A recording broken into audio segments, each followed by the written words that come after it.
అమ్మ నాన్న అమ్మ ఇష్టం లేదా? ఎందుకు? నీకు నాన్న అంటే ఇష్టం అన్నావు కదా, నాన్న అడిగి పెట్టించుకో. నేను ఆమె పెట్టరు, నేను ఇష్టం లేదన్నావు కదా. నేను పెట్టను, నేను అన్నకే పెడతా. నేను బజ్జో పెట్టను, స్నానం చేపించను, ఆమె పెట్టను. నాన్న అడిగి పెట్టించుకో. ఆమె కూడా చేయను, నేను చేయను. ఎందుకు? నేనంటే ఇష్టం లేదు, ఎందుకు చేస్తాను నేను చేయను. చికెన్ కోసం మీ అమ్మ అంటే ఇష్టం ఉంటున్నావా? బయట తెచ్చుకుందాం, చికెన్ బిర్యానీ బయట తెప్పించుకుందాం. బయట తెప్పించుకుందాంలే, ఇంకో షాప్లో తెచ్చుకుందాం.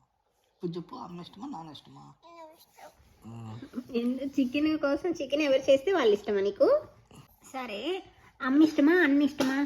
అన్న ఇష్టమా నాన్న ఇష్టమా? ఏ అన్న? అయాన్స్ అంటే ఇష్టమా నీకు? అయాన్స్ నిన్ను కొడతాడు కదా, ఎందుకు ఇష్టం నీకు? ఇష్టమా?